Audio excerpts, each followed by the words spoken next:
Alright, you guys, so this is 8.1, similar shapes and scale drawings. That's our standard in geometry. Our goal is that you will be able to use the scale drawings, okay, that's the abbreviation for that, to solve problems with an 8% accuracy given your homework practice. We have two vocabulary words. The first one is a scale, which is basically a ratio. Remembering the ratio is a comparison between two different quantities. So we're comparing two sets of measurements, and it shows how a dimension is related to the actual object.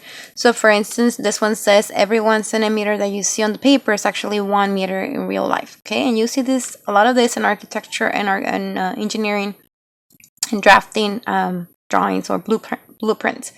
A scale drawing is a proportional two-dimensional drawing that is similar to an actual object, and the representation may be smaller or bigger. So for instance, if you see a floor plan, you know, we talked about that in class, of like a house or something, okay, that this is smaller than the actual house. But if you are talking about, like, you know, you have to draw a screw, okay, imagine this is like super tiny, the drawing might be bigger than the actual object itself, okay. So the first thing we're going to do is we're going to find dimensions, okay, using the scale given to us. So what we have to do is we have to set up a proportion, okay. Remember, proportion is just a fancy way of saying an equivalent fraction. So two fractions are the same, and we're going to match the units to be able to solve for the missing value.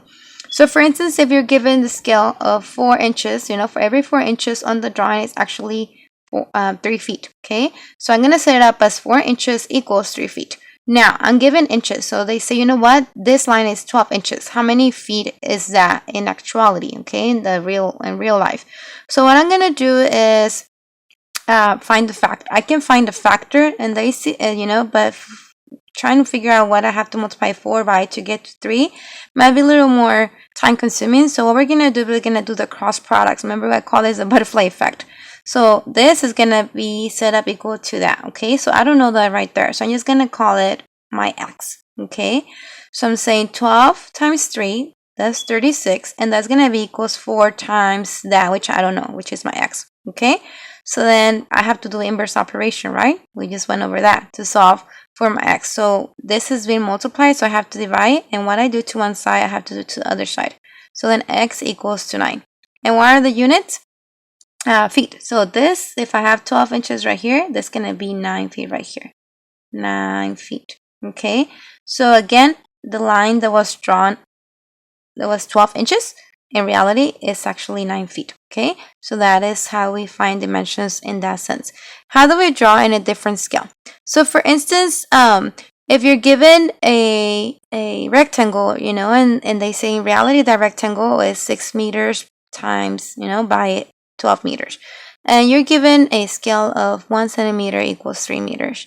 Okay, so that one I will have a grid. So imagine, so that means, you know, if I'm doing 6 meters, okay, let me actually do the scale first. So 1 centimeter equals 3 meters, and I'm given meters, so I'm going to match it right here. Okay, I don't know this right here. So then if I'm going back over here, I divided by 3, so I have to do the same here. So this will be 2 centimeters. Okay, so if I were to draw it, that little rectangle is going to be 2 centimeters by, and then the other measurement that I have is 12. So I'm going to say 1 centimeter equals 3 meters, and I'm given meters, so I'm going to match it right here. And then what do I have right here? Again, I divided by 3. So if I divide that by 3, it's going to give me 4 centimeters. So this is going to be 2 by 4 centimeters. Okay, so imagine that is that. Okay, so imagine this is 1 centimeter. So this is a 2 by 4 centimeters. And this is if I'm given the scale of 1 centimeter equals 3 meters. Okay, now if I'm given a different scale, okay, so now I'm saying 1 centimeter equals 6 meters, and the first measurement that I have is 6 meters. Okay, and so basically this is, you know, I divided by 6, so I'm gonna do the same thing. I end up with 1 centimeter, so that one's gonna be 1 centimeter right there. Okay, and the other measurement that I have is 12 meters. So 12 meters goes right here on the bottom. What did I do to the 6 to make it to 1? I divided by 6. What I do to top, I do to bottom. So 12 divided by 6 is 2. So it's going to be a 2 centimeter. Okay. So then this, you know, it has a bigger scale. So the drawing is going to be smaller. So that's if I'm drawing it in a different scale.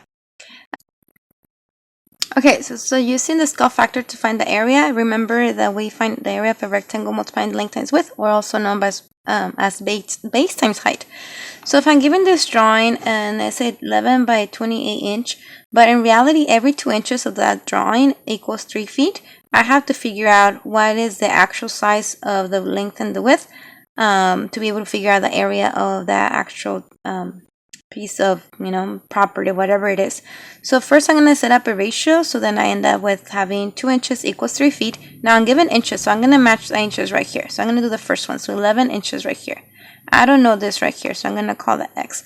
I'm going to do the cross product, so I'm going to do that. So that is 33 equals, and then 2x, because I multiply this 2. So divide by 2, divide by 2, so x equals 16.5.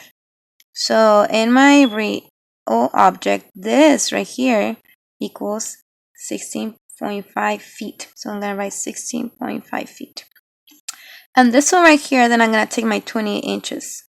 Again, I don't know this one, so I'm going to multiply those two. And 28 times 3 is 84. So 84 equals 2x. Butterfly effect. Divided by 2, divided by 2. In this case, x equals 42. So this right here is 42, and they were feet. I have to match it. So then I have that.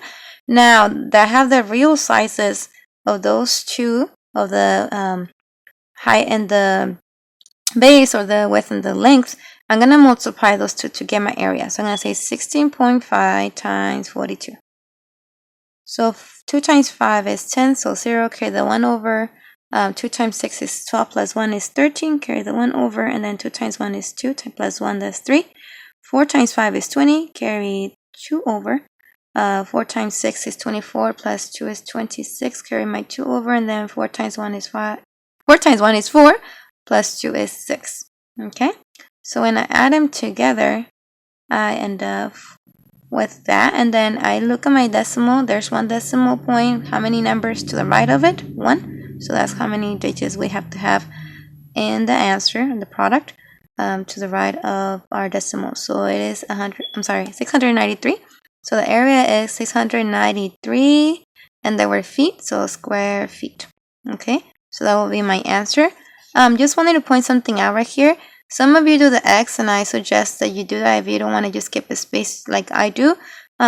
The 0, when you write the 0, that can be confusing, because imagine you wrote the 0 right here, and you once you start multiplying, you're like, oh yeah, that's a 20, so the 0 is right there, but you forgot that was a placeholder.